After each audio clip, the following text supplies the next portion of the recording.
Let's do it. Let's do it. Okay. They're starting up pretty soon, and I'd rather not be talking over them.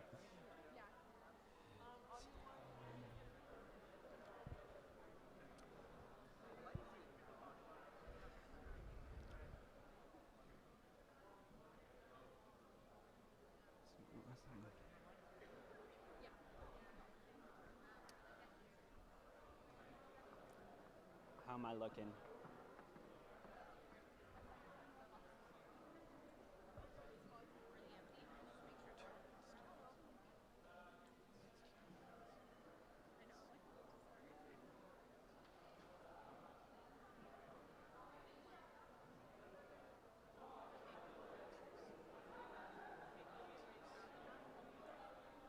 I have a graphic?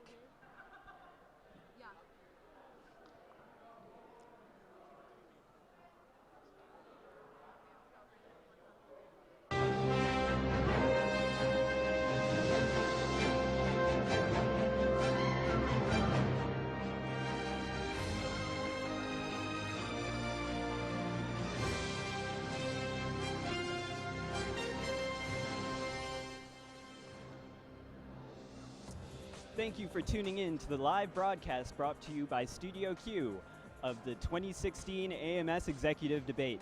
On Team CSG, we have Colin Zanzur, Greg Radizik, and Sarah Anderson. And on Team LWT, we have Tyler Lively, Carolyn Thompson, and Dave Walker. Thank you for tuning into the broadcast. Surely both of these teams have put in a lot of effort into preparing for tonight's events. So without further ado, we will put you through to the live broadcast, and thank you for tuning in to Studio Q.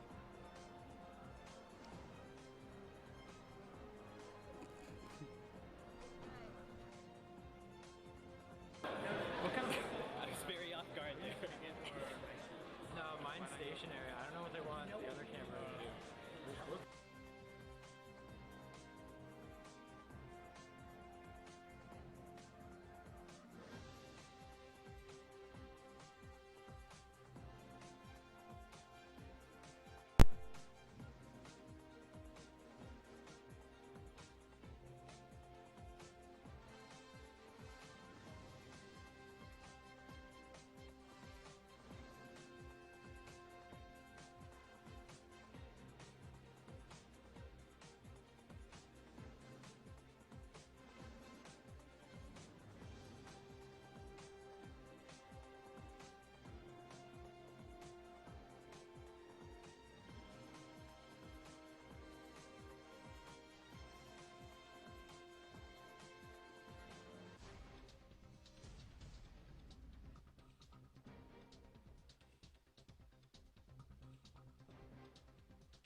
so we've got the client and infrastructure.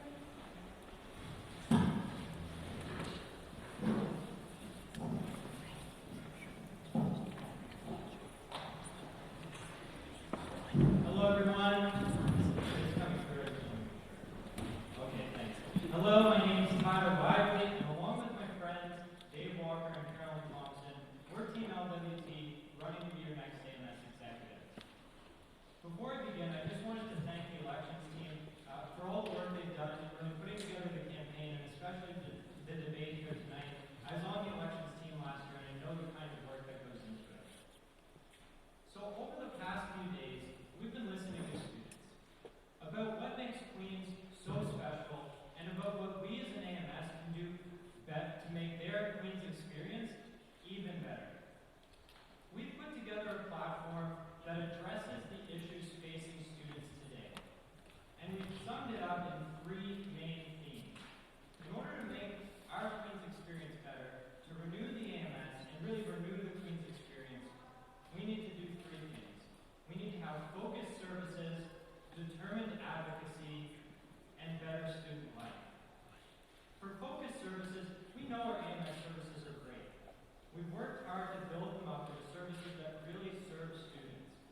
But going forward, we need to make small changes to ensure they remain relevant to students. For determined advocacy, we've spoken to students and we've really listened to what they've told us about the issues that cross faculty lines and across years. That means study space on campus, access to health and wellness services, and getting the sidewalks cut. We've been slipping and sliding all over the place during this campaign, and it's not that fun. But lastly, and most importantly for me, we want to focus on a better student life. I came to Queens from Cape Breton, Nova Scotia, without ever having visited the campus. But I knew when I got here that I was going to get more than just a degree. I was going to get an education. And what we've heard from students is that that's why they come to Queens. They come to Queens because we have a history of leadership outside of the classroom that's second to none. So we want to foster that by bringing in a diverse class of student leaders, by going to the university, and really revamping the personal statement of experience. And when students get here, we want them to know that they're part of something special. They're part of 174 years of students building up what we've come to know today as Queen's University. We want to talk with those traditions. One of the things I've been mentioning to students is the construction of Grand Hall. Back in the days before SOLAS, and you could charge a student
wait times at the SAL are an issue.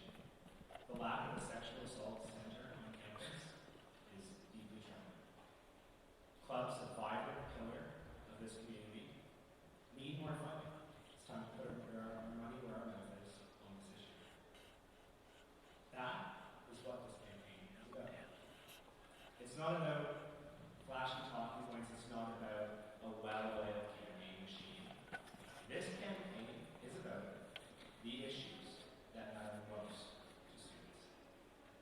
We are Team CSG, and we are ready to be your next AMS executive, and we are very, very excited to talk to you about our vision for the AMS and our platform in the community. So let's have some fun, and thank you very much.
Increased enrollment at Queens is one of the largest issues that we face as a society. There is no doubt. It is an issue of many structural elements from the way that the provincial government allocates money to universities and beyond. But something that we are facing right now at Queens and college campuses across North America, something that is a crisis, is the issue of sexual violence on college campuses. This is something last year that came out on the front page of the Toronto Star. Queen's University has failed on the issue of sexual violence. We need better prevention, we need better response, and we have had much research on this issue and much discussion at Queen's already. Alex Chung this year and Emily Wong last year, the social issues commissioners, were distinguished in how they handled and worked towards this issue. So I do commend them. What we need now is to act to implement the recommendations of the research, of the recommendations of the survivors who we have consulted under the AMS on this issue. And what we need is the implementation of a sexual assault center on campus focused on prevention and response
really need.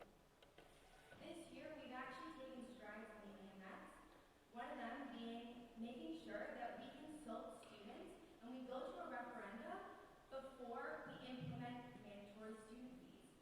This is extremely important because students need to have a say in what they're paying for.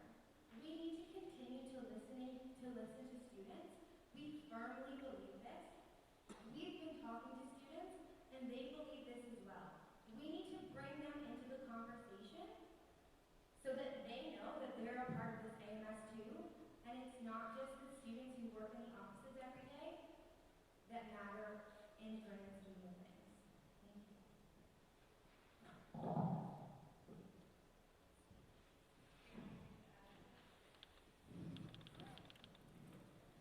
Thank you.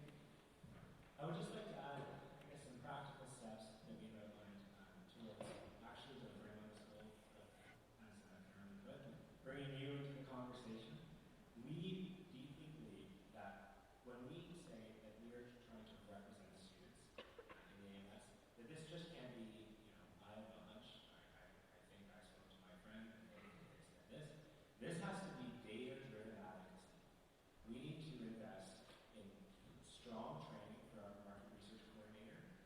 We have to invest in strong market research generally. We have to make it a priority across the AMS. We also believe that the AMS executive... Oh, no problem. Perfect.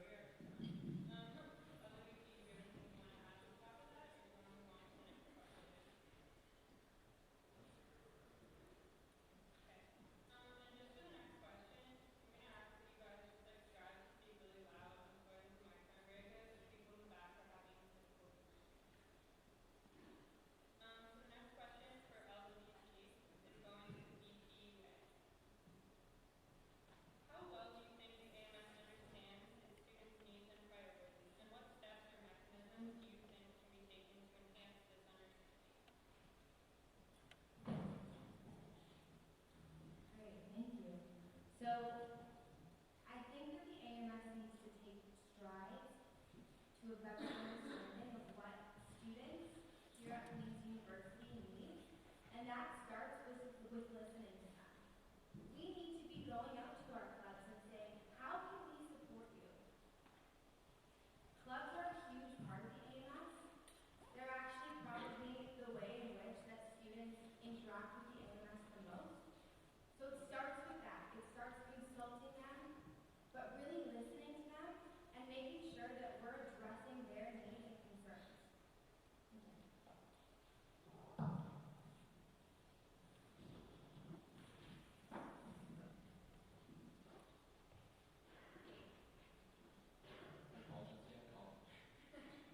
Well, this is the whole message of our platform, bringing you into the conversation.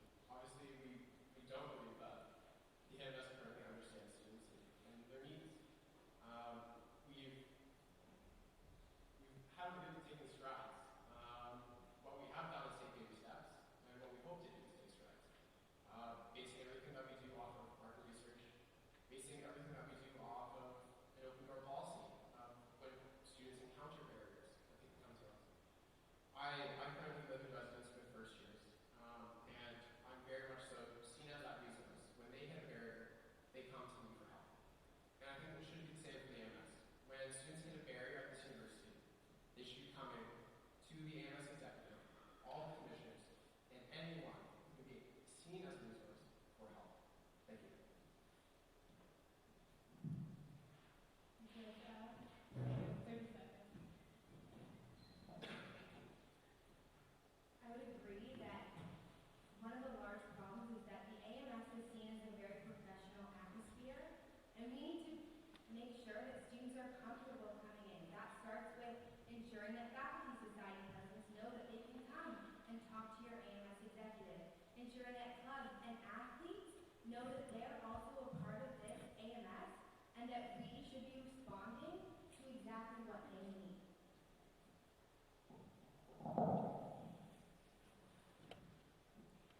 Ms. Julie, do you have any?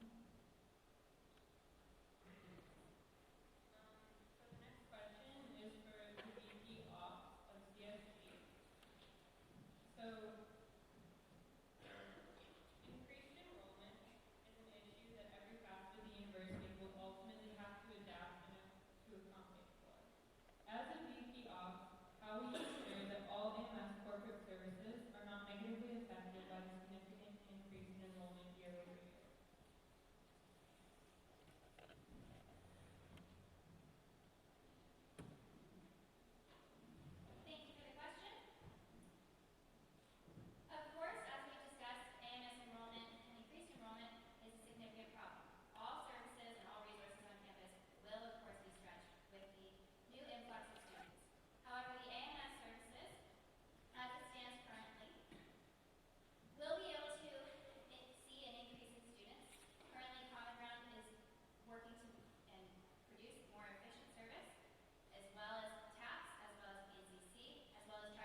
a more diverse community.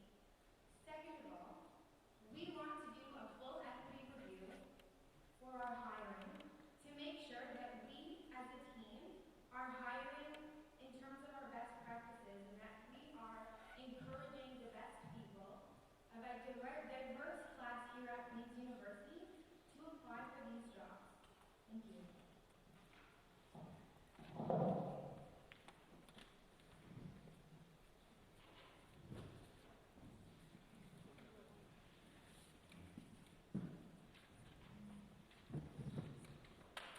I first and foremost have to acknowledge the place of privilege that I come from in even addressing this issue. It is a deep privilege to be before you able to address such a huge concern in the Queens community. We are clearly a roster of candidates who are outside the deepest impacts of the culture of whiteness at Queen's University. And so I think that first and foremost, the best thing that we can do, and our priority, things that we've discussed time and time again as an executive team, is that Team CSG will work every single day to amplify marginalized voices on our campus. We have had a lot of conversations over the past year around the being in a place of whiteness and the fact that there's not many resources for just that general sense of displacement. We have very strong resources in some areas. There are brilliant people working at the Four Directions Advocacy Center. There are brilliant people working at the International Student Association, but these are not sufficient. They are important for what they do, but they're not sufficient. And truthfully, I don't really believe that anything the three of us sitting up here that we came up with on our own would be sufficient. The only thing that we can accept is full consultation and amplification of those marginalized voices on campus. But one practical step that we can take, baby steps, as Greg said, is providing access for new students to clubs on campus who do focus on these issues, who are run by people who have lived and experienced with these issues. It's just one small step. It's not the solution, but that collaborative aspect is what I hope we're out here for. Thank you so much for allowing me time to speak on this.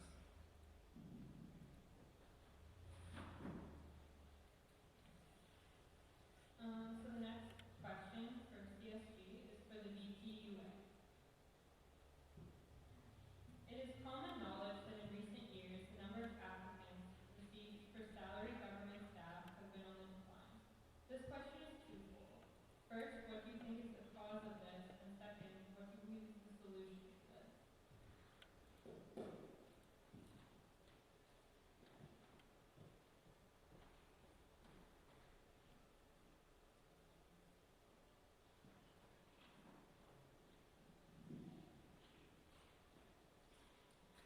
Thank you for this question.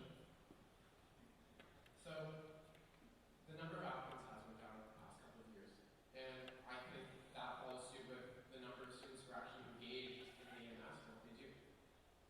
When there's a lack of connection between student government and the students that they represent, of course there will be a lack of engagement and representation in that government. It's only natural that those two things correlate. But moving forward, something that we can do is even just through this campaign, show you that we care about student voices, and that when you come to the AMS, your voice will be heard and your voice will be amplified. And that's just one baby step that we can use to help create a better culture surrounding coming and working for the AMS, especially higher up. Thank you.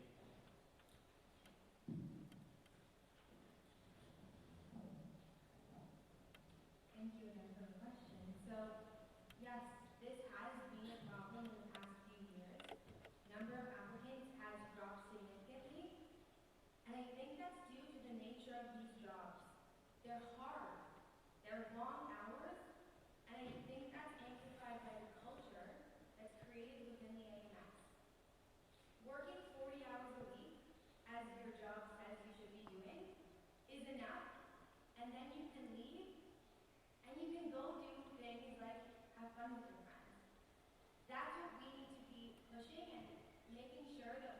encouraging as an executive to make sure that that culture within the AMS is positive.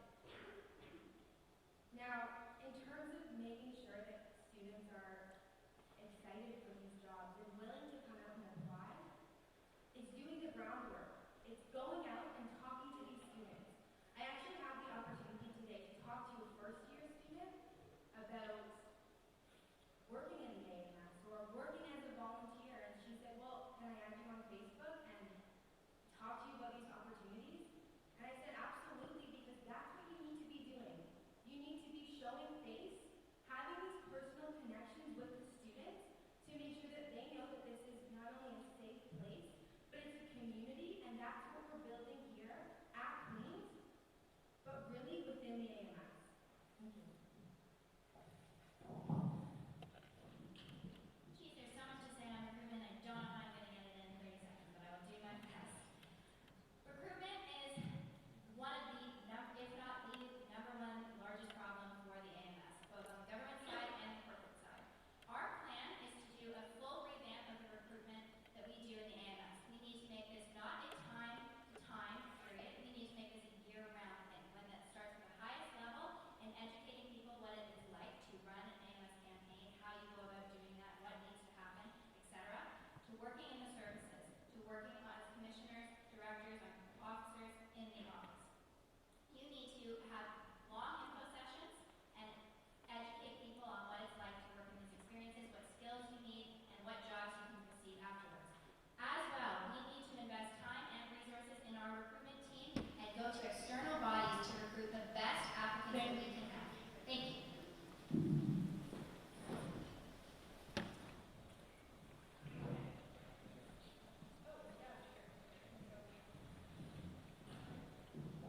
So thanks for the question. I really wanted to bring this question back to the perceived value of working for the AMS. One of the things that I really commend, and we really commend as a team, is the move by the Human Resources Office this year to add in professional development opportunities, as well as a focus on health and wellness within the AMS. Because I think Carolyn put it quite well, that the real reason behind people not applying for these jobs is because they see people who are their friends struggling to really meet their own elevated expectations throughout that time. It's something we've experienced firsthand working in the AMS, and that's what we really want to focus on as a team.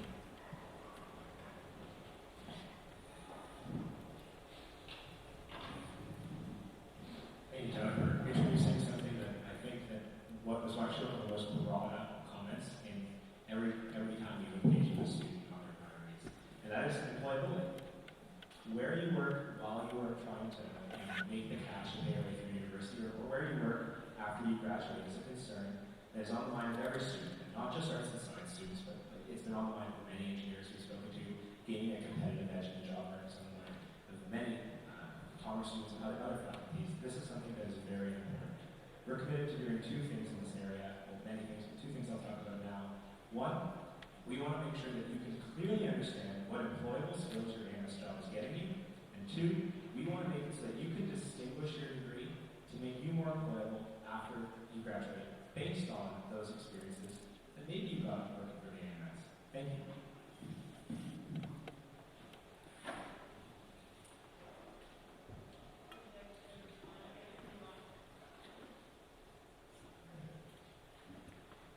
So the next question is for LWP, Paul. The student activity seems like is growing significantly every year. Do you see this as a problem, and if so, how will you address it?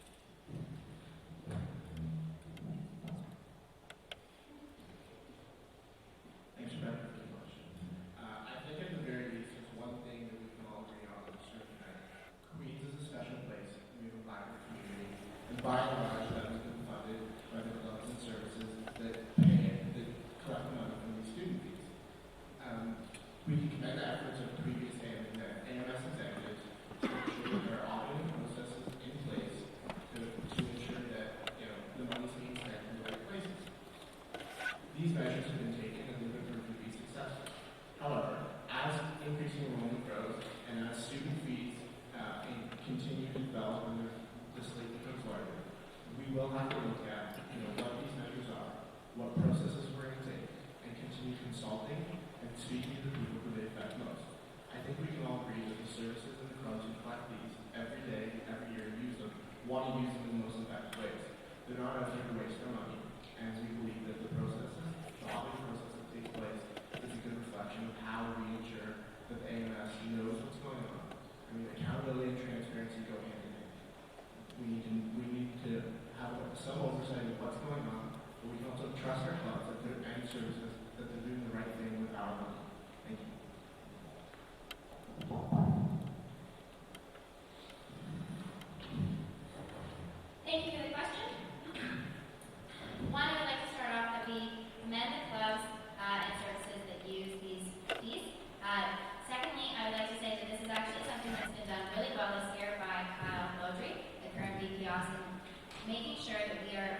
ensure that clubs are using these resources and their money wisely. We would also like to address that there is a bursary in terms of the AMS fees, and we would like to continue to use those bursaries for students who cannot afford to pay them. We do realize that it is a problem, and we are firmly believing that all AMS fees should be looked at, audited, to ensure fiscal responsibility throughout the AMS in terms of fees and the AMS as a whole. Thank you.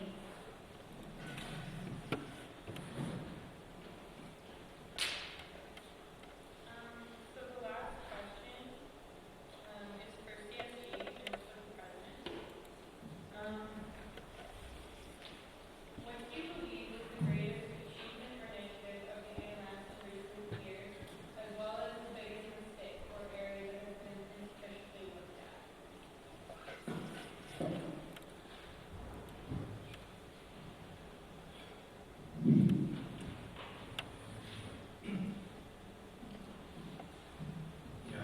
I'm very, very, very tempted to answer when the Academic Affairs Commissioner last year removed lab fees for students. Number one issue that was happening. I think an issue that some people maybe don't appreciate fully the impact it has, and something I think I will take this opportunity to address, is the success of the Reading Street Festival. And here's why. Because although every student engages with the festival, quite fully, almost every student, and many students see it as a fun time to be with their friends and to meet alumni, the Reading Street Festival keeps the Queen's community, our alumni, which gives so much to this university, the people within it, a sense of community, a sense of belonging, which helps you carry through the hard times here, but also builds relationships with the city of Kingston, builds relationships with the Kingston police. It makes our homecoming a lot safer because it happens in a controlled environment, and we can control some of the programming so we can ensure that the activities taking place are fun while not being dangerous, something like breaking beer bottles and stuff like that. So I think that that's something that, I guess I can mention two issues here, but that is just a massive achievement that I think we should recognize. I think that one of the things that is the biggest, definitely difficult area to approach has been the conversation surrounding non-academic discipline. This issue is something that has been a priority for Queen's students, for the AMS, for decades.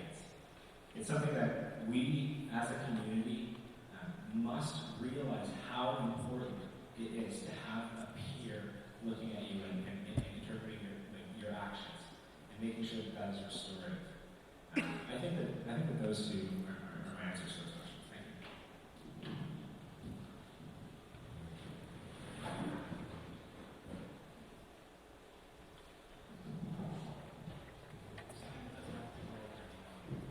So I would say that the greatest achievement of the AMS over the past number of years comes a few years ago when I was a first-year student.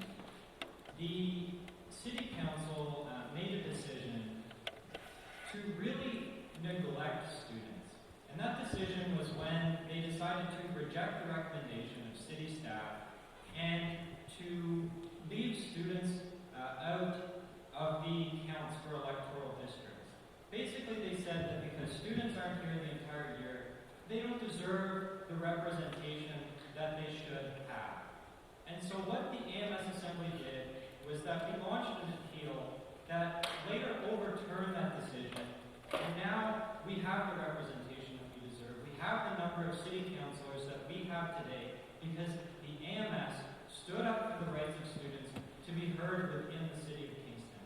And I think that's a huge accomplishment, and it really matters to students. And we've seen this year the influence we can have with the city, and part of that is because students can vote, they're counted, and they have one more counselor than they would otherwise.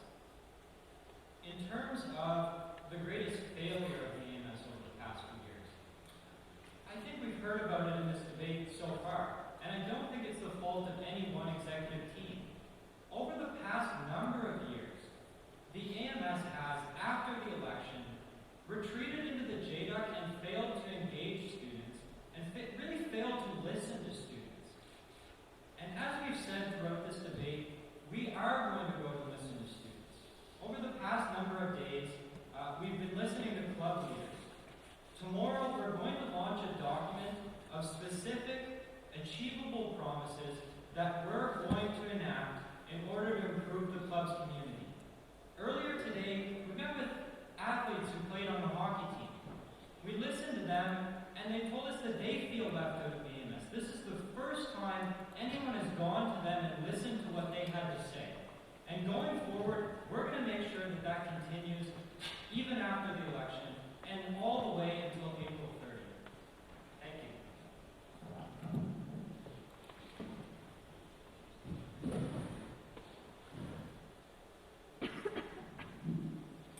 Since we have some more time, I'd like to elaborate a little bit on my answer in regards to non-academic discipline or non-academic misconduct. Currently, the issue, as it stands right now, there's a proposal there's a proposal that was brought forward in the discussion here in the AMS Assembly to restructure the Commission of Internal Affairs, as well as create a secretariat position and really move around a lot of the components that the AMS has had for many years to deal with non-academic discipline. This is problematic for a number of reasons. It happened before the recommendations from the principal's report is complete, and so we are sort of moving the system before we know what external forces are going to be influencing it. In addition to that, this issue is one where we are sending a clear message to the university by considering it. And the message to the university is that we are no longer interested in managing non-academic misconduct.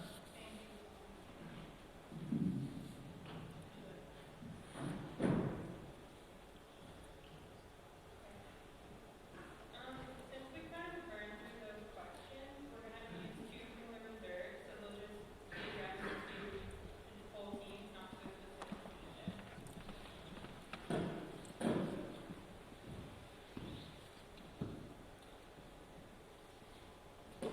So the first question is for LWT. Nearly 60% of Queen's students are female, and yet on average, only 30 to 35 candidates who run in AMS and rector elections are female. Your own teams have followed in the tradition of having only one female candidate. Are there any steps you would take to address this issue? If so, what would they be?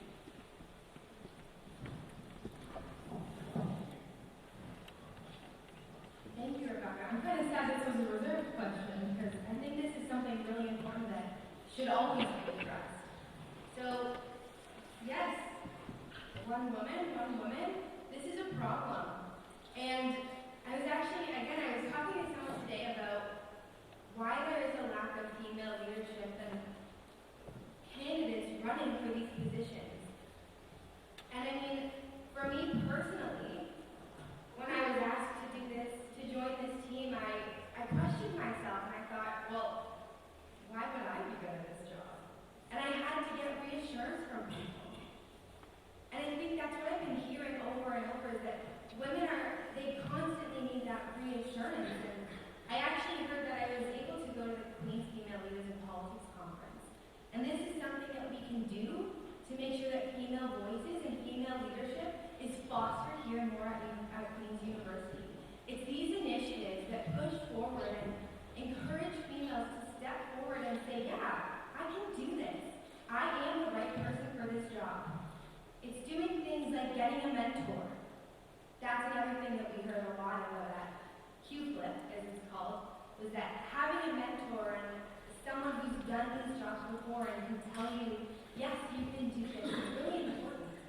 And I mean, I think that that's something that we need to work towards here at Queen's University, and something that we're striving to do is implementing a mentorship program here at Queen's, especially with increased enrollment. We think that making sure that students have somebody that they can go to talk to about issues or about potentially applying to law school, they can talk to a fourth-year student.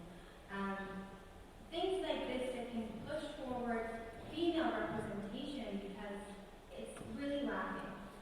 And I think we see it here, we see it in the rector candidates, and it's an important issue that we need to talk about more. Thank you.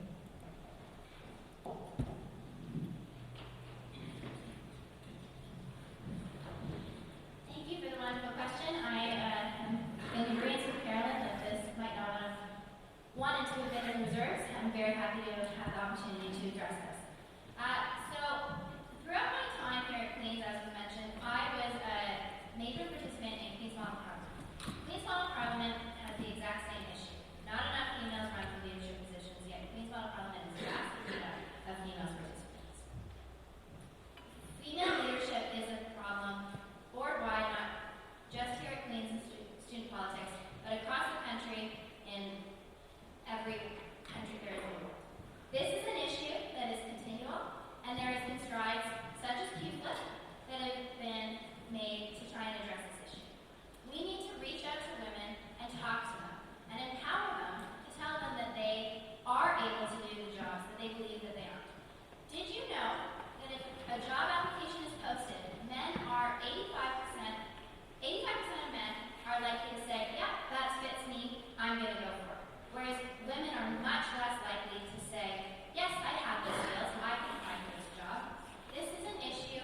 talk to them.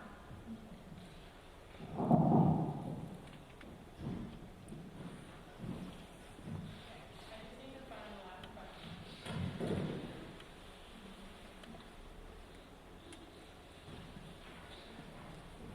So for Team CSG, for the whole team, what do you think is the greatest student advocacy concern? First with regards to the city of Kingston, and second with the Queen's administration.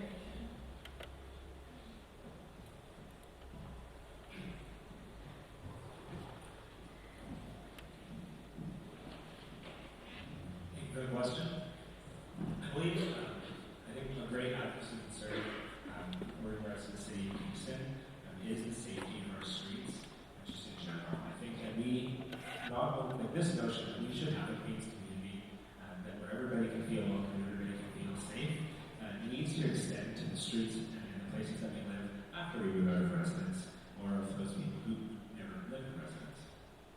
I think that some great steps were taken on this issue last year in the Municipal Affairs Commission by implementing a program by where houses would get free brighter lights outside.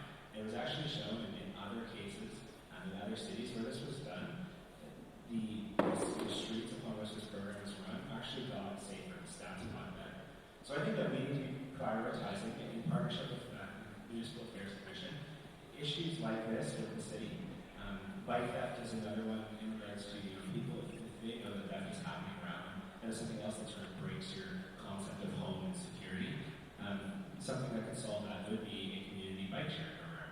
Something where people wouldn't have to store their bikes outside. They could just pick one up and go. In regards to the Queen's administration, I think that this is a large threat, but as well as a priority that must be advocated for, is the encroachment on student autonomy that we experience year over year from the university administration. Risk mitigation, very important. It is crucial that we as an institution have to keep a keen eye on where we can sort of keep our students and our institutions safer. Absolutely agree. But we must also agree, students and administration, that on certain issues, having students as an authoritative part of a process like that actually adds value in a way that could never be replicated in any other model. So I think that those are the two issues that I'd like to focus on: student safety as well as student encroachment on student autonomy. Thank you.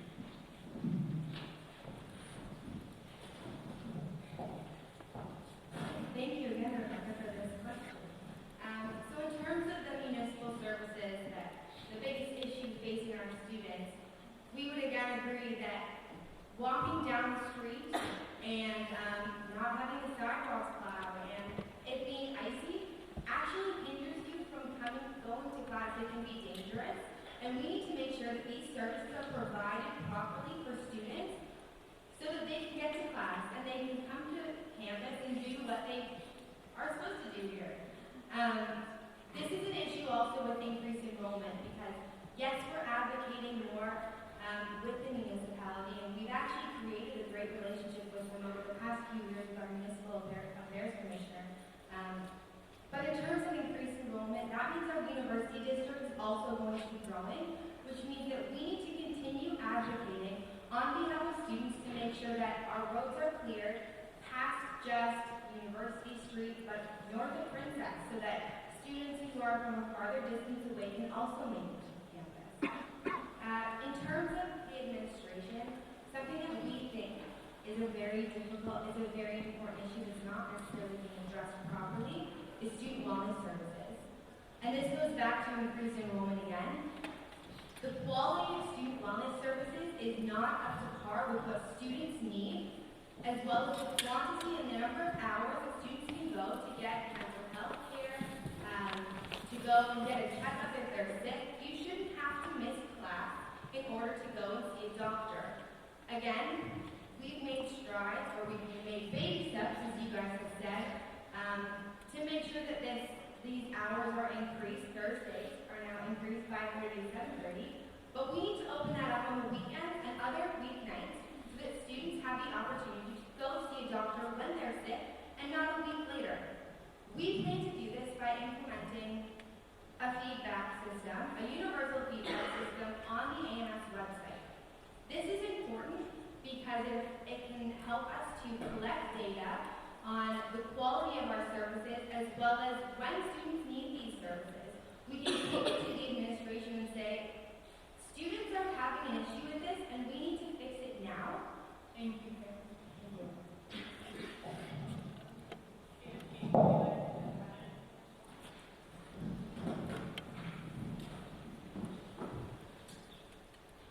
Yeah, my biggest concern is something that Ariel and Custom, the two past municipal affairs commissioners worked on very hard. It is sidewalk clearing and ensuring that there is a plan in place. Last year, it wasn't implemented simply because there was no equipment for it. And the city corrected that issue, and this year it's already been dealt with. So I don't necessarily think that's a new priority. It's more of an advocacy point in terms of touching base with the city to ensure that they're actually there and doing their job. However, it's already been dealt with in terms of arterial sidewalks, and on the AMS's website, they released that less than a week ago after the first snow. So I don't really think it's a new point. Thank you so much.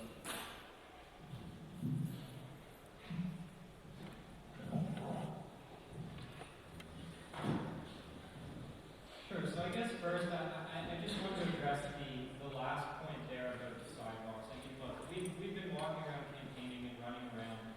This is still an issue. We've made progress, but there's still a ways to go yet. Second, I'd like to build off Carolyn's point about the universal feedback system.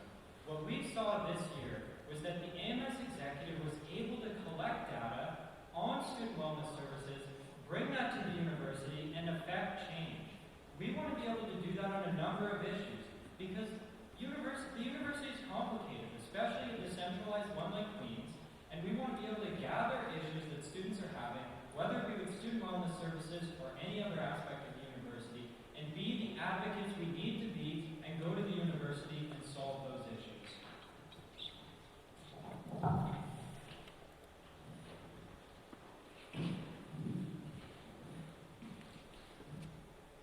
Mental health on campus is by far a huge priority that is to be taken into next year. Again, like working in residence at FDC, many issues associated with health and wellness services or student wellness services.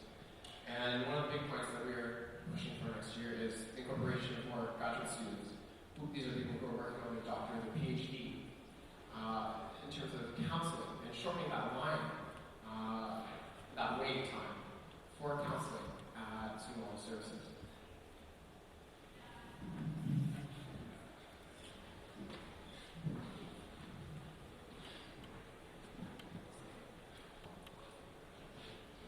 Okay, so the next section of the debate is the rapid fire questions.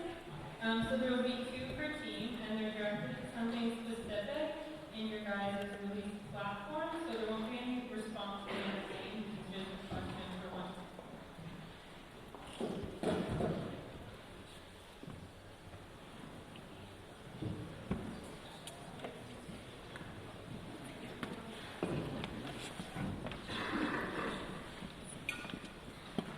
Okay, so the first question is for Team CSG, and just to clarify, anyone can respond to this.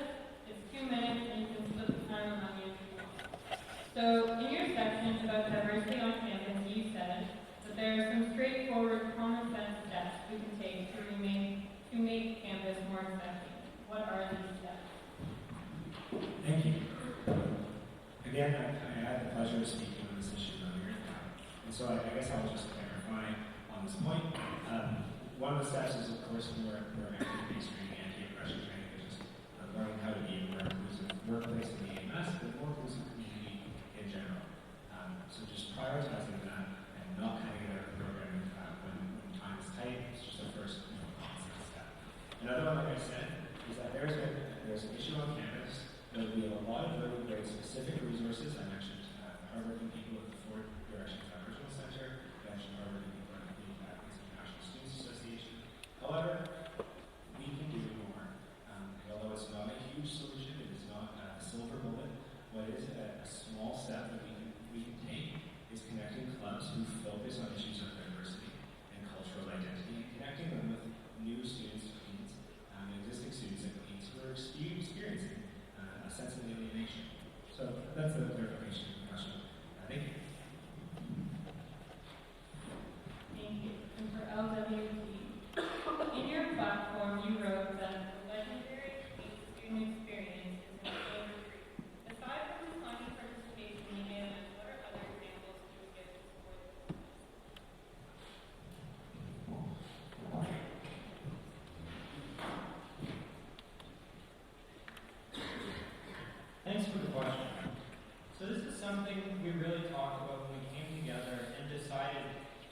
run for AMS Executive, and this is really the one reason I think that really brought us together.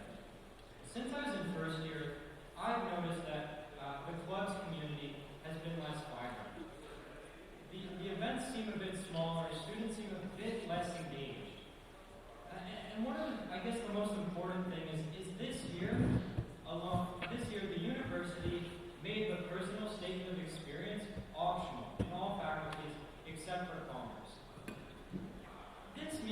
What we see this as is the university not valuing student leadership on this campus. When we're not accepting students based on their ability to contribute to this Queen's community that we've built up over the past 174 years, we're devaluing that work, and we need to bring back the personal statement of experience.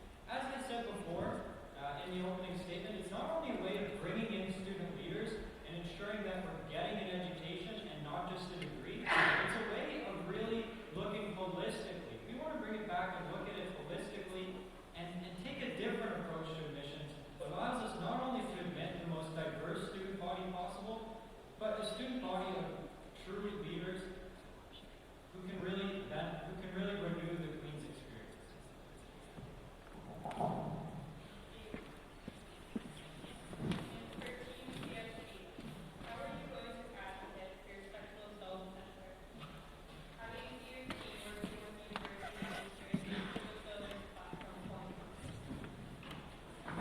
Thank you for the question. This is an executive priority for each of us. So I guess first and foremost, as I said in the platform, as we said in the platform, the social issue, this whole issue starts for AMS with the Social Issues Commission and the long history and institutional career of the work on this issue that has already been done there. They are the issue expert on topics of gender, oppression, but also that they have taken the lead in recent years on sexual assault prevention and response, particularly on the work that they're on the topic lately. So empowering that commission and really making the work of that commissioner a priority for us is one of the first ways we're going to do it. In regards to how we are going to advocate, we are going to advocate on a way that is based not on our whims, not on things that seem a certain way.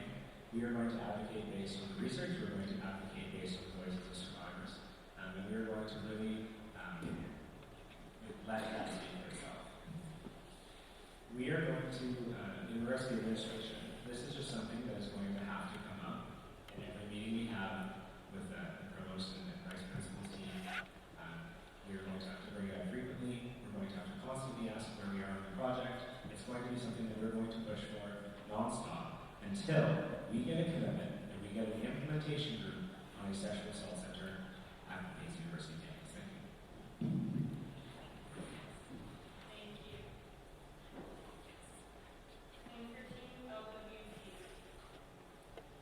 For the student wellness services feedback system, how will you ensure that it doesn't degrade the relationship between the AMS and the university and affect negotiations related to mental health groups?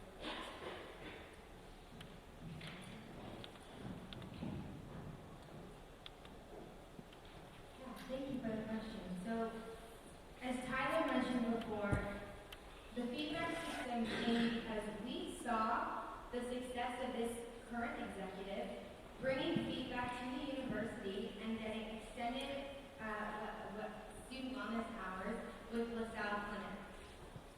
This is something that we want to advocate on, and I think that this is bringing tangible things to the university that they can see. The university needs to be concerned about these students and about the students that create this university, and that starts with this data. I think that it's not going to create a negative relationship with the university because they should be concerned about our students, and if they're not, then we have a whole other conversation going on here. Because this is what this university is about. It's about creating that community and making sure that this data is collected for the right reasons and we're bringing it to the university so that we can actually affect positive change on behalf of our students here at Queen's.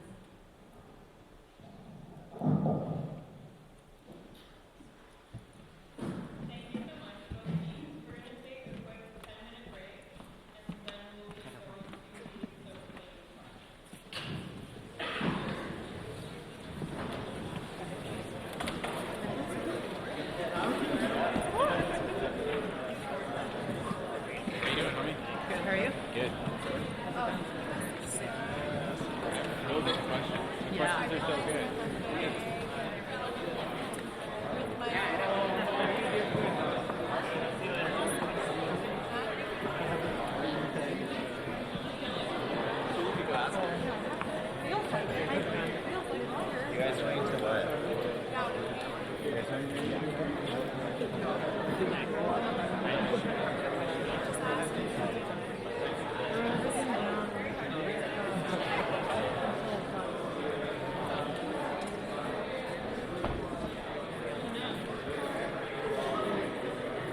Everyone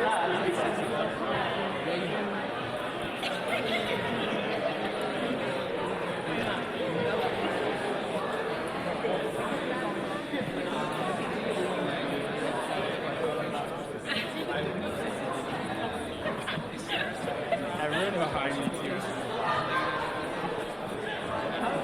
I was hoping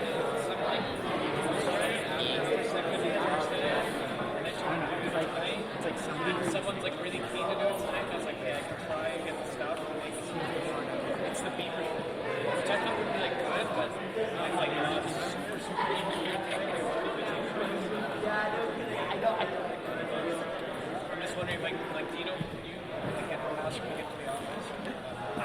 Well, apparently someone's in there, so I should go and check that she's still there and have her today. So,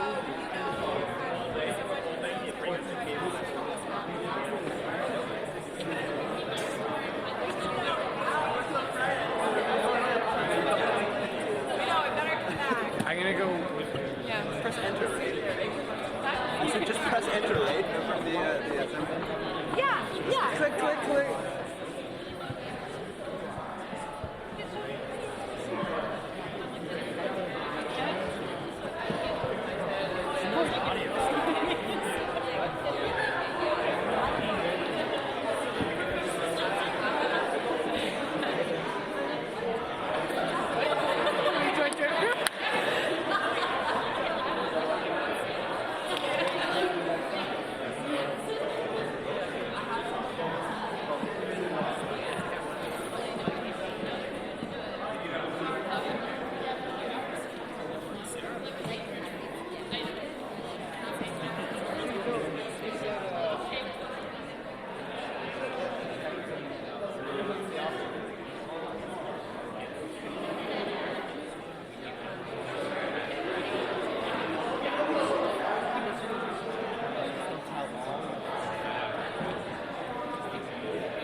matters to them. The history of student leadership at our university is important, and we're devaluing it by making the PSE optional. By saying that it's only your grades that can get you into Queens, we're devaluing the work of past generations who have made the university what it is today, and we're going to bring that to the university with students behind us and make sure we bring it back.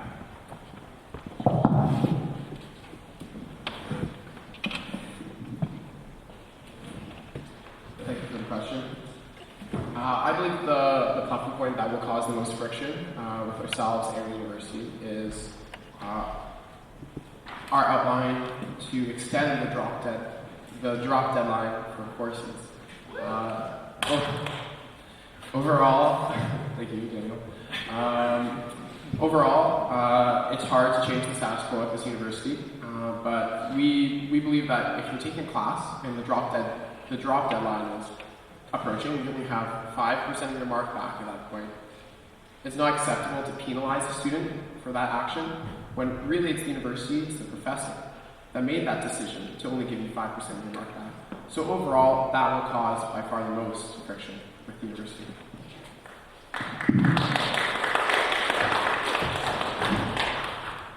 Next question.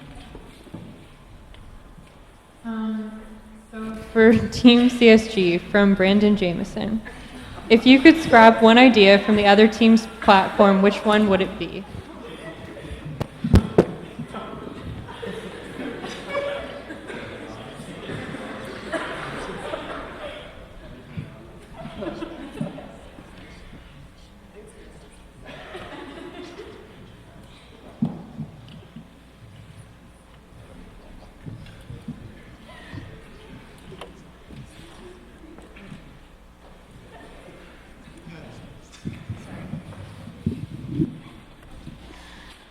I would have to scrap the sharpening of ice skates from the other team's platform as my choice. We had consulted the bikes and boards director, and he had said that he had already looked into this feasibility of this option earlier this year, and him and his team had decided that it was not feasible to implement. Also, I just don't see the need for students to have this service closer to campus, and I think there are far greater things that the AMS could be doing with their time. Thanks.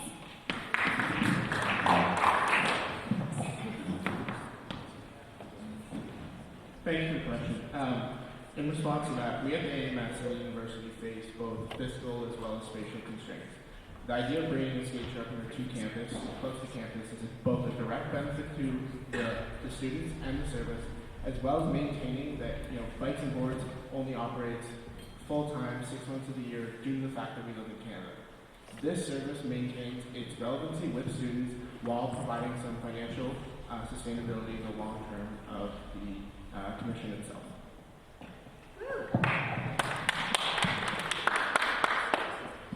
I guess I'll continue with what we would scrap.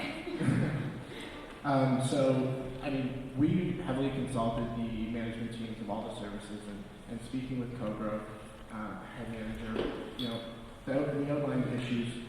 she outlined issues as being a need for a facilities manager to cover the MOD shifts and a need for more space to impact flow through. I know, Sarah, you're on the management team, so I'm just wondering where the idea for gluten-free and increased products came from when it was clear to us that that was not the issue at the time. Thank you, Dave, for that question. I, too, consulted with Hannah Young as well as some of my other fellow assistant managers, some who are in the audience right now. And as you outlined, I am a co-grow manager. So these are modest enhancements to a service that will give you more value for your dollar. They are feasible. I spoke with Hannah Young about the implementation of all three of the platform points that we put in, the espresso machine, the panini press, as well as the gluten-free options. Speaking from my time as marketing research coordinator, I can 100% tell you that students want and demand that we have more gluten-free options within our services. That's what the results said, that's what when we spoke to students, that's what they wanted, and the survey clearly showed that. In terms of the panini press at the brew, there is space to do it. And as well, it is making us more competitive in our heaviest. So Tim Hortons Express is below us at the Brew. It is our main competitor, and it is something that they already offer was hot sandwiches and soup. To add a small addition with materials that we already have and space that we do have for a panini press is very easy to now make us more competitive and sell off the point of soup, which is the most desired product at the Brew. Thank you. I respect the idea of, maintaining competition with our competitors, but by adding grilled cheese to to the Brew, that directly competes with one of our own AMS services, and you can get grilled cheese at taps. So I'm not sure that really, supports the research there. Maybe it does, but I also see that, students want space. By opening up the Brew, whether it's a service or even the physical space behind is one of the most important issues facing students currently. We need a place to study. We need a place to go and relax even. And when we spoke with the management team, that was the biggest concern facing them.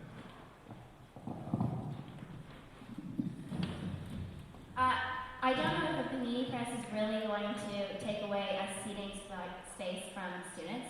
However, I do agree that space is an issue. That said, we are contained to the physical realms that we have. We make the most of the space that we can.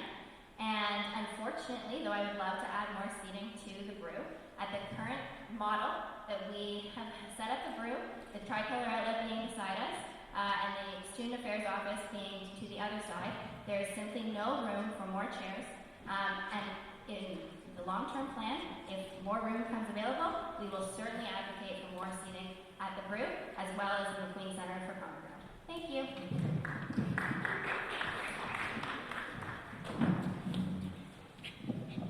Thank you. And I think in terms of seating at the Brew, it's a pretty easy way to do it. Currently there's a security track that covers all the seating space during or past its operational hours, and you're not able to stay there and study. I had someone actually speak to me today saying, it was 2:55, I just sat down. 5 minutes later, I'm being asked to leave after just finding my seat. The biggest problem we face as busy students is planning out our days, figuring out what we're going to do, and this really directly benefits students. This allows them to live their busy lives and allows us to operate, with students in mind. And that consultation process is important, continuing going forward, because we must make our services relevant to students, and they must be serving students first.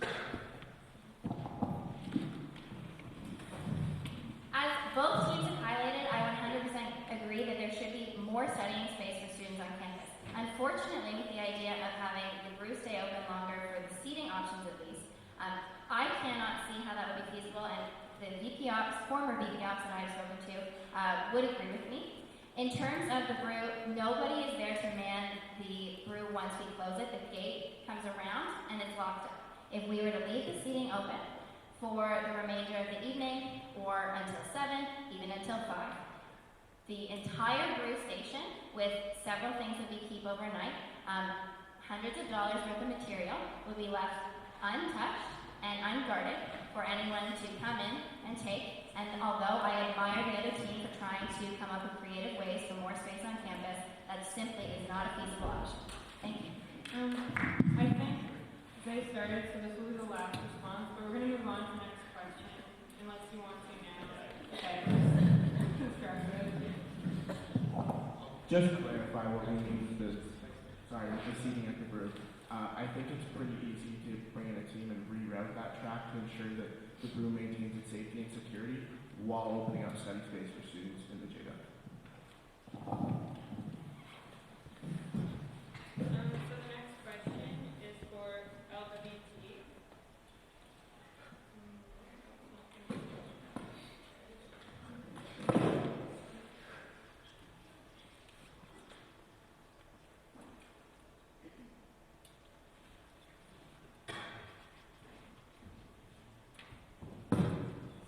Many people in the Queen's undergraduate community complain that the AMS is open to a small group of individuals and feel that their voices are seldom heard. As such, they are largely disaffected by our student government.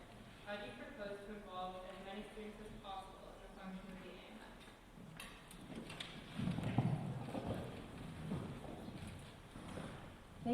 love this question. I think this is phenomenal and a really important thing that we need to talk about.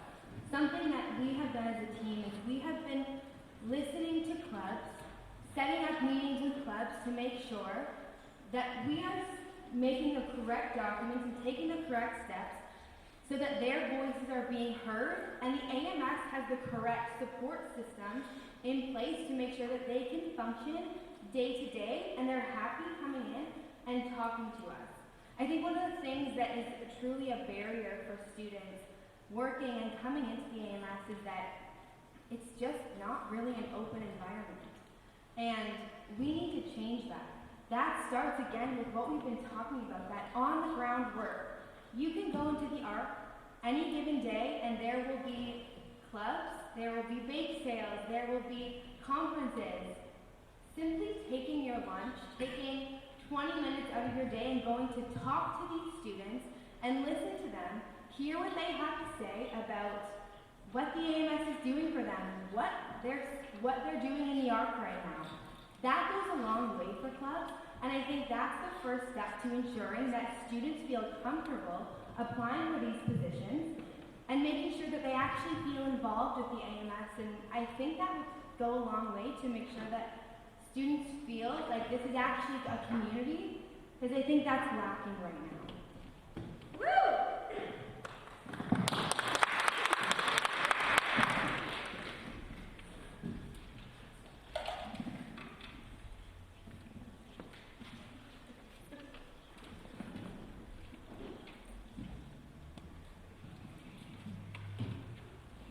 This again goes back to our whole platform and the major theme throughout it of bringing you into the conversation. Students should no longer be scared to walk into the AMS offices and engage with their executive, with their commissioners, with their officers, with their directors. I think increasing open office hours is one very easy step that we can take. Just making that time in the day is an effective means of showing students that we actually care and that we have an open door policy for them for anything that they need, so that as that major resource for them, we can actually do something.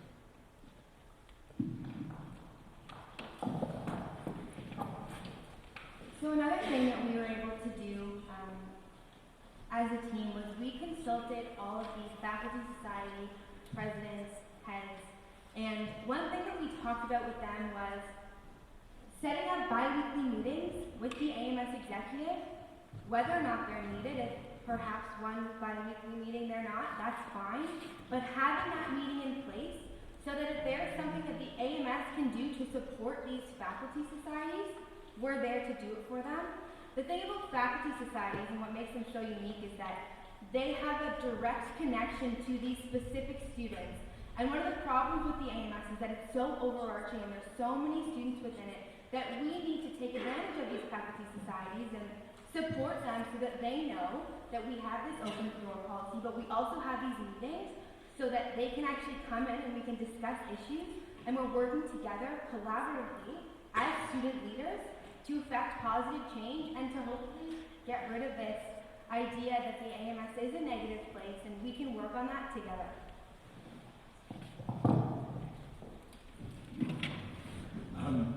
A more benign question. Would you be able to, in your response, elaborate on the difference between your bi-weekly meetings with faculty and the weekly President's Caucus with all the faculty members? However, I would like to talk about the practical ways that we are going to deliver on our campaign message that we are going to be bringing students, bringing you into the conversation. So some of these ways are that, as I said already, we are going to increase market research both in volume and in quality. We have already reached out to faculty members willing to use their expertise to help our market research coordinator and the Marcom team do better research.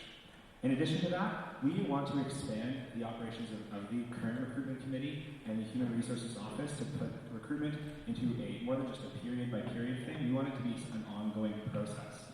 And that means reaching out to groups that aren't traditionally involved, the kind of people who don't show up to events like this, but people who are nonetheless engaged in their own grassroots areas. We also want to run executive elections information seminars to try to break down the barriers for students to run for executive elections. In addition, we'd like to host open office hours as an executive where we are going to be willing to answer questions and engage with students. This is going to be something that will be hard to do with a busy schedule and executive, but frankly, any executive who doesn't have time to talk to any student, isn't worth electing. Thank you. This will be the last response for this question.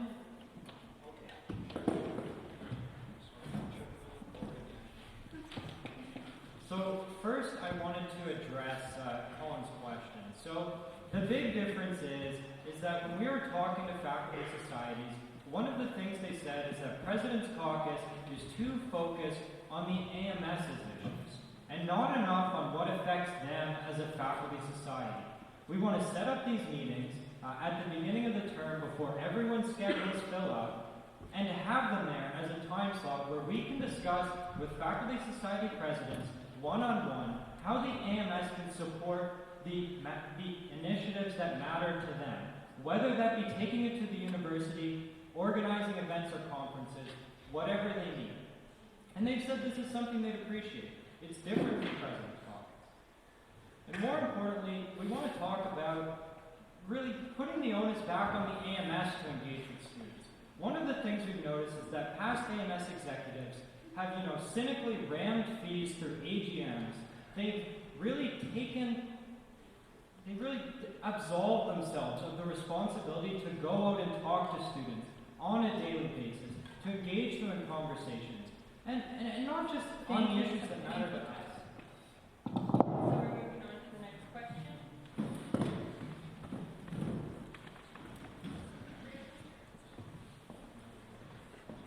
Okay,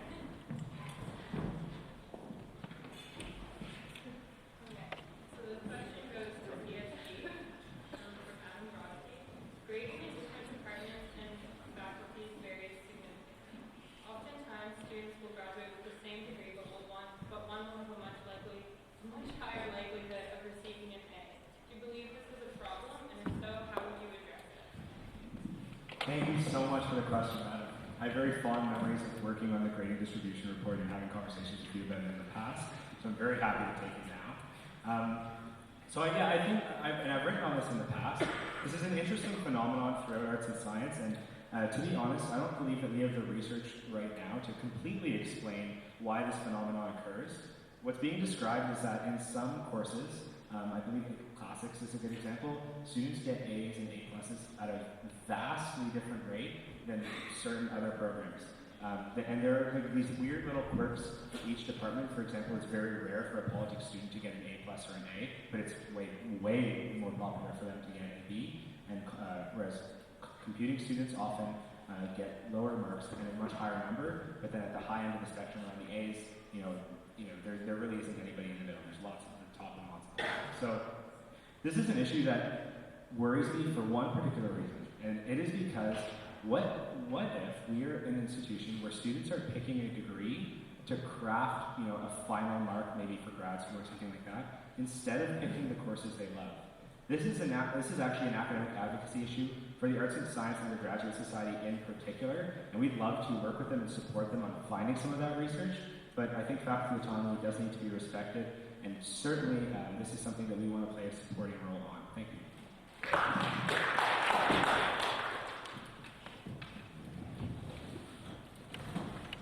Thank you for the question, Adam. So I think this goes back to what I was actually just speaking about in supporting faculty societies on the issues that matter to them. Obviously, last year, Adam saw this as a priority, and the AMS was there, as Colin mentioned, to assist them with it. And we think that should be the same going forward.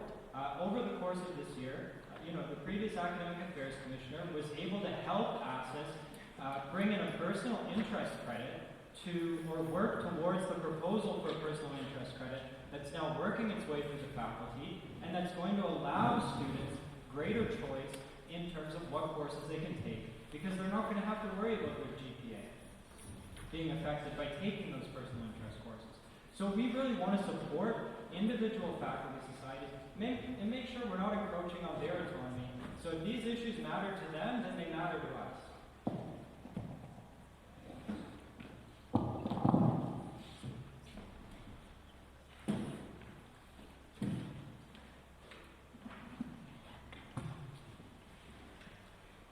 So the next question is for LWT.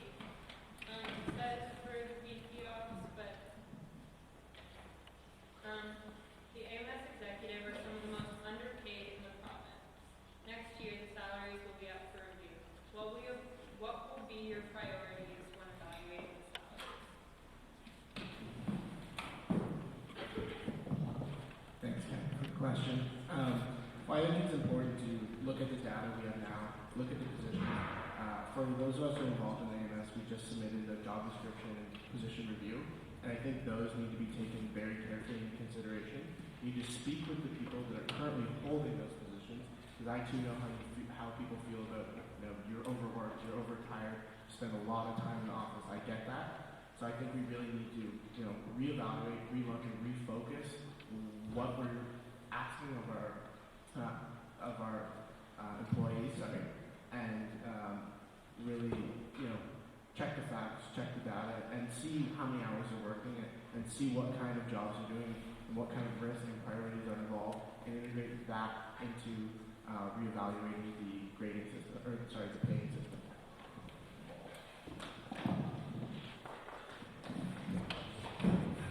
Thank you for the question.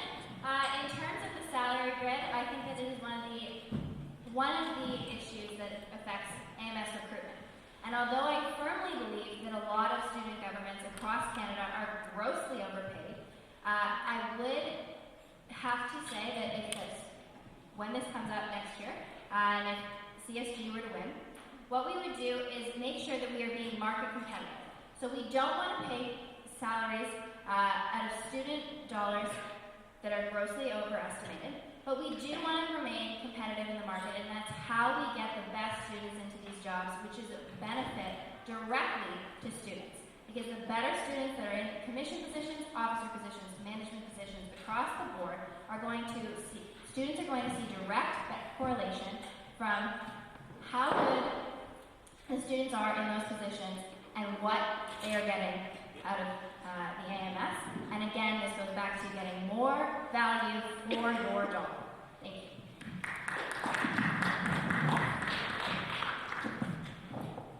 While I agree that it's important to keep competitive in the market, I also find it very difficult to, how do we analyze and look at the social value and the experience that we're gaining from these positions? I don't think it's, some of these experiences you can't get anywhere else, and that's something that people of Queens and people who are involved in Queens have something special, and I'm not sure that comparing it to any other university or any other similar system is the best practice.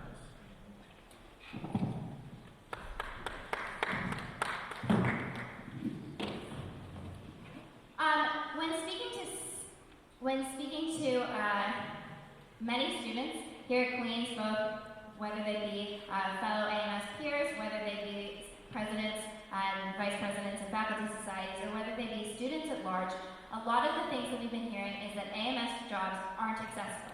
We need to ensure that the salaries for AMS jobs are making these jobs accessible enough for students to warrant the opportunity cost that will be taken on, keep staying around potentially an extra year, which is an additional year of rent that they wouldn't have had to pay, and then an additional year of salary that they had to forgo at another job off campus that would likely have paid them more than we are currently paying them now.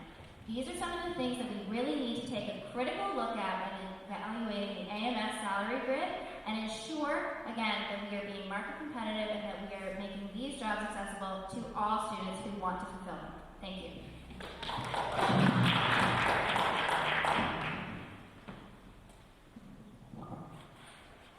I totally feel that. I mean, we're both employees of AMS. I would love to be getting paid more than I was. But I don't think taking this job was about money. I think it's about the experience, immersing yourself in the Queens culture, immersing yourself in what you can do here at Queens. And the experiences that I've gained throughout this process and throughout my time at the Student Life Center go far beyond any value of money. And that's just my honest opinion.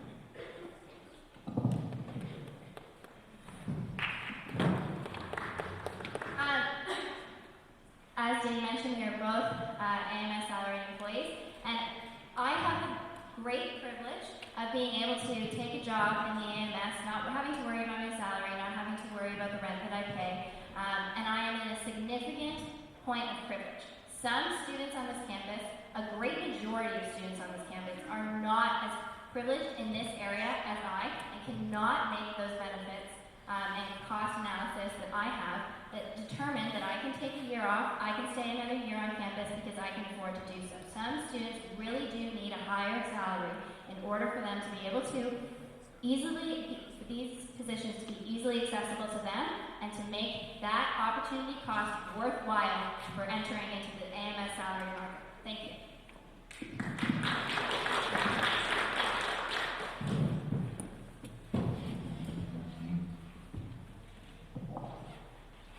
I think a big issue that's come up around AMS salary positions is really the accessibility of them. You're right. You know, some people can't pay that extra €50 of rent. Some people can't pay that extra $50 of tuition. I know for myself, I pay for my tuition and rent.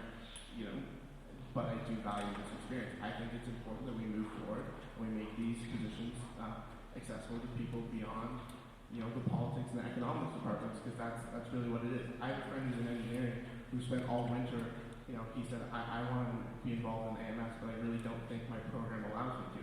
I think the priorities lie where we, you know, reevaluate the jobs, take a look at them, and make them accessible for all students of Queens.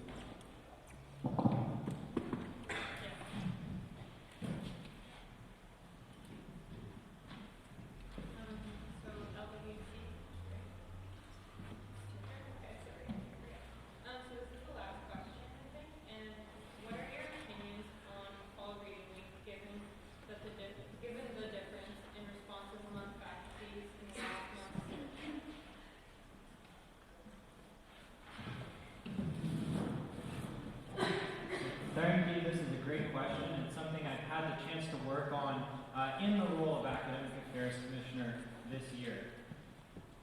What we think as a team on Fall Reading Week is that we need to be looking at this issue holistically. We think we really need to sit down and think about why we're doing this. And the big reason we are hearing from students, and we've heard from students thus far, is that it's in response to concerns around mental health and around the stress that's being caused during the fall semester. So what we see as a team is that we really need to look at the academic sessional dates as a whole. We need to look at how deliverables are spaced throughout the semester. We've heard from students who have 100% of all their coursework due in the last 2 weeks of class, including the exam period. And we need to be looking at these things and not just seeing it as a fall reading week or not issue.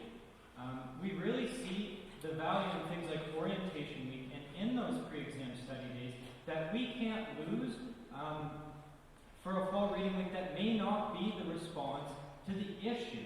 We want to make sure we have the right solution because mental health is something we need to be focusing on. It is the right problem to be looking at, but we need to make sure that fall reading week is the right solution.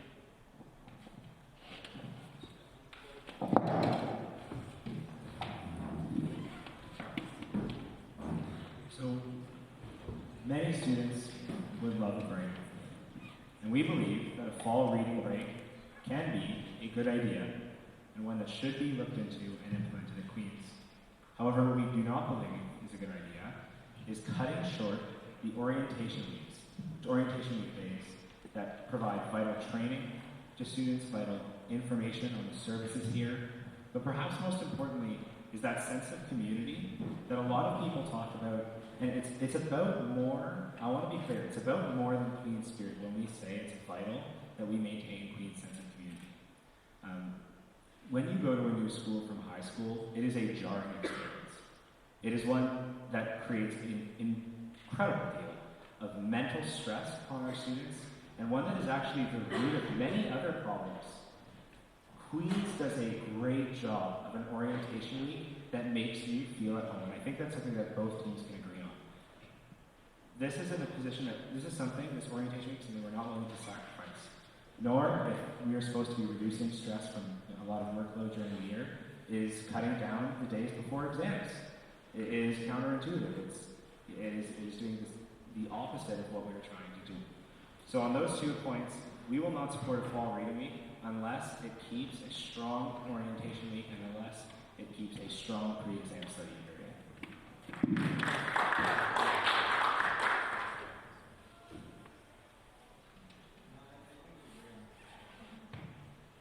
So we have another question. question for CSG. It's from Mike Young. How would your exec make use of the limited time that you have access to the Board of Trustees? Sorry, there's no slide.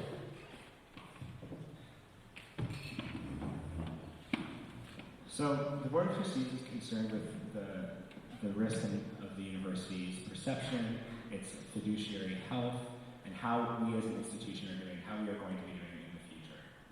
We have very limited interaction, as the question described, especially the AMS president, in giving just a few speeches to the Board of Trustees. But I think the best way that I can describe how I, as a president, will interact with the board is actually outside of those mechanisms, outside of those board meetings. If the issue that we as an AMS are trying to push for at the board table is being decided based on that speech or based on how many people you convince, it's too late. The consultation has to happen beforehand. It's about building relationships with individual trustees. It's about building relationships with the incredibly valuable student trustee and the incredible valuable student members like the rector on the board. So these kinds of things, although it's nice to say that you gave a moving speech, need to happen behind the scenes in committee work and in developing relationships.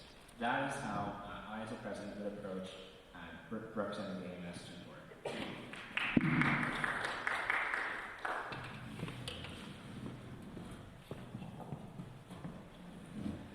Thanks for the question. I had the privilege of attending, along with Dave and Carolyn, my first Board of Trustees meeting in December. It was a pretty good experience, but I think the biggest thing in approaching that is preparation. In my role as Academic Affairs Commissioner this year, one of the most important things I realized is that going into these meetings, you need to be prepared, you need to know what you're going to say, and you need to have spoken to the right people beforehand. So that's what we're committed to doing. We're committed to speaking with the undergraduate student trustee, the graduate student trustee, and the rector, as well as members of the Board of Trustees, and building those relationships to ensure that we can effectively represent the needs of students. And when we go to the Board of Trustees meeting, and I get the chance to make a speech to them, I'm going to make sure we put the issues that matter to students on the record and ensure that the board is acting.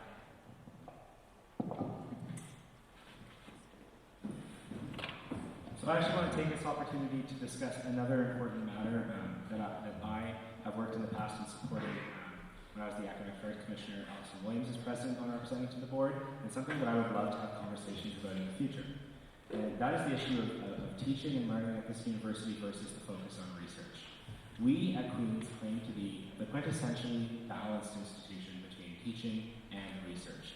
Unfortunately, what we see is that there are far too many perverse incentives that make faculty far more inclined to focus their energies and faculties to focus their resources on furthering research.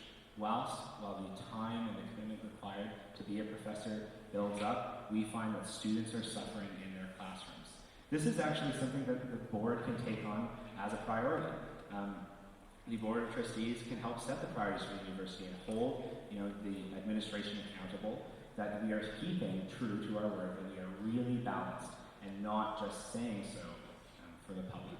So that's something that I'd really like to take on and would be happy to talk to you guys about how to do that after.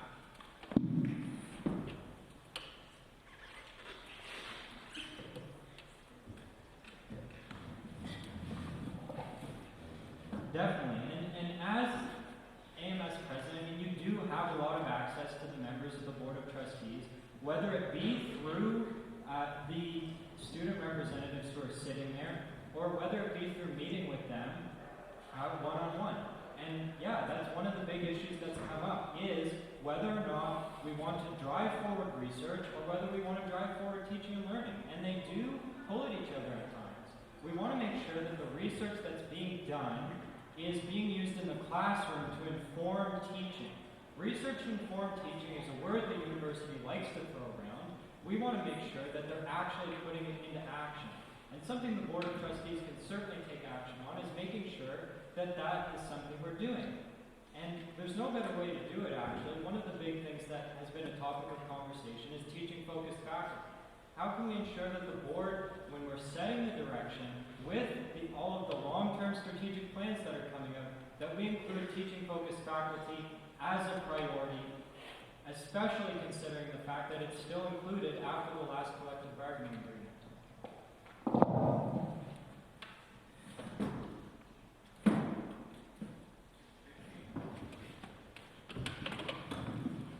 I love the conversation of teaching-focused faculty. I helped write the recommendation that went into our collective bargaining paper advising this. It is what I believe is probably the closest thing to a silver bullet to a lot of the teaching problems we experience every day. So I will talk, I think that is a very good priority. I'm glad you brought it up. I think also the other thing that is necessary in an executive being on board is, as I said, building those relationships. But I think it's courage as well. It is the ability to talk about the hard issues facing Queen students. It is scary. It can be scary to stand up in front of a room of people who control the future of this university and sort of talk about controversial things. We've spoken about a lot of controversial things tonight: sexual assault. We've spoken about mental health problems. These are issues that are very, very, very deeply embedded into our society and often thought as separate from the financial responsibilities of the university. We need an executive that is willing to make these issues a priority every single time that we talk to the board members. Thank you. Last response or final question? Okay. We have the last question from the audience. So, if elected into office, do you intend to take a stronger stance on Indigenous issues, and if so,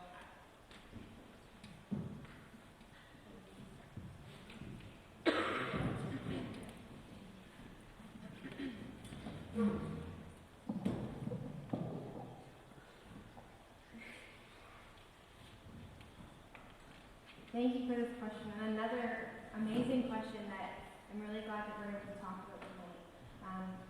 So this is something that often I think is left out of the conversation, and this is very problematic. The Four Directions Aboriginal Center that is on campus is grossly underfunded, and we need to work together with them to make sure that they have the resources necessary to reach out to these students, to ensure that they have the proper resources to feel at home in this community.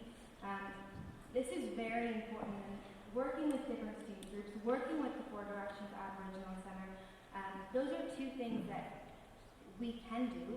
Another thing that is in our platform is the equity review for hiring. This is another way that we can look at our positions and say, what do we need to do to include more diversity in the AMS? Perhaps this is working with the Four Directions Aboriginal Center to make sure that they see what's going on within the AMS, and they can consult us and tell us what we need to be doing better. We plan to take strides, and not baby steps, we plan to take strides with this issue because it's very important, and it's something that is continuously coming up into conversation.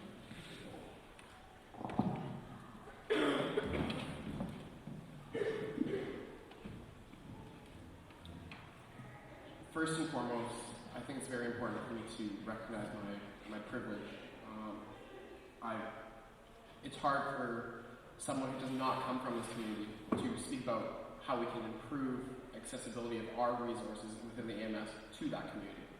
And I believe fundamentally our values as an executive, talking to these individuals, consulting them, ensuring that we're always a resource for them, is by far the most important thing that we can do for students throughout the campus, including those of Aboriginal descent. I believe that we definitely have a platform that focuses on fighting for social issues on campus, and I don't think that this issue is any different.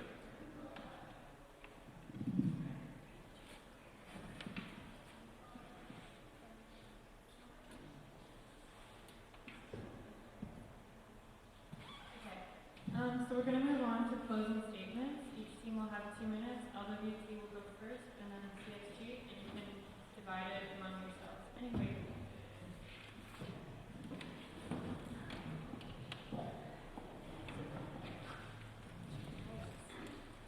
So over the past 5 days, Dave, Tyler, and I have had the very unique opportunity to go out and listen to students. Students in different faculty societies, clubs, students who are just coming into the ARC and maybe passing by and probably don't want to talk to us, but we're going to put our business card in their hand anyways. This has been truly an honor and something that we've really appreciated these past 5 days. Now before I go on, I want to thank you, Rebecca, and the elections team for holding this debate. I want to thank everyone in the audience for coming out. It's incredible to see such interest in student elections, and I really look forward to that moving forward. And finally, we want to thank our volunteers, everyone who's come out, everyone who's watching at the live stream. Without you, we would not be able to do this every day. Your support is, I don't think I can explain how much that's important to us. So, now, moving on. Our platform focuses on 3 key things: focused services, determined advocacy, and better student life. Focused services. We want to make our services more convenient for students. We want to make sure that they're constantly evolving to impact the lives of our students every day and who are on campus right now.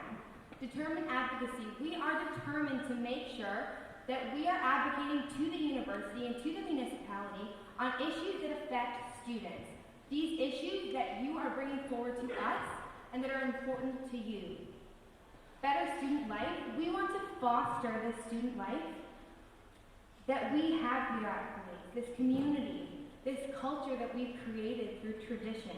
It's so important, and we want to do this through reinstating the personal statement of experience and re-emphasizing and refocusing the importance of our tradition here at Queen's. Our platform is achievable. We've listened to managers, to people within the AMS, people who are external to the AMS. This is what we need to do to renew the Queen's experience as a community. We want you to help us make this happen. Thank you.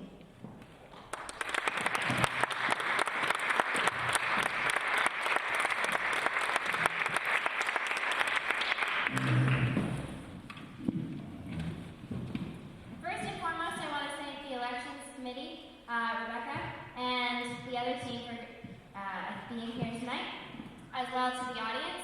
Thank you for coming and standing here or sitting here in chilly Wallace Hall. In terms of our closing, we want to say that our entire campaign has been based around on bringing you into the conversation.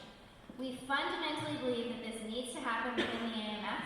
We need to go out and consult with students, and we need to do it properly. We need to be market research based in every policy decision that we make, in everything that we do in the AMS. It needs to be done with no bias, well-researched, and consulting the broadest amount of Queen's students that we possibly can. My work as the marketing research coordinator, we believe, will be a solid foundation and that can be built upon if we are elected to office.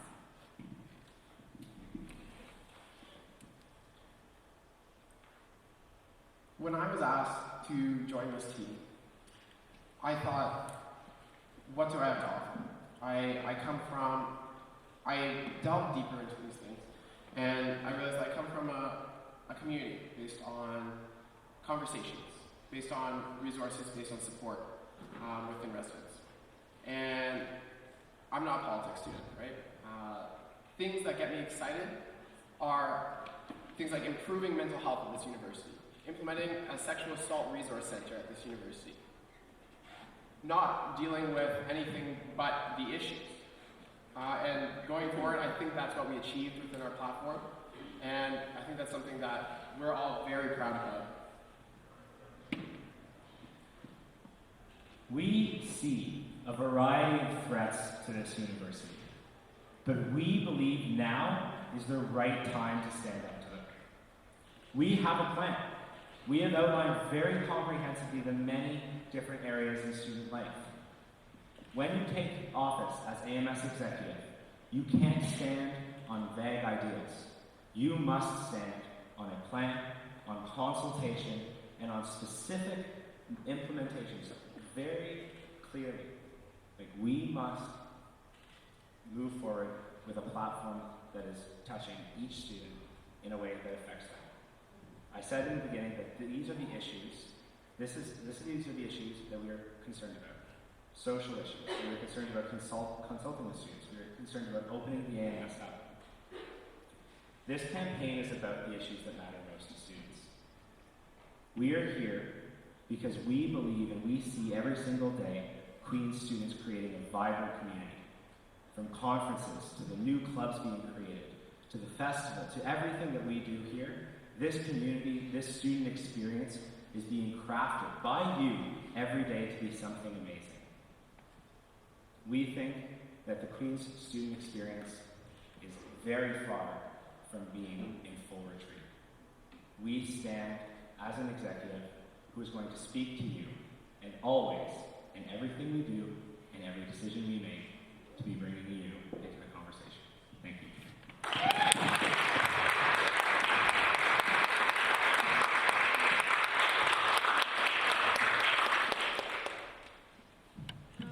So thanks for everyone for coming out to this debate tonight. Thank you to everyone who submitted questions, especially the journal that helped us out a lot with the beginning questions. So I would encourage you to look at these teams' platforms online and do not forget to vote.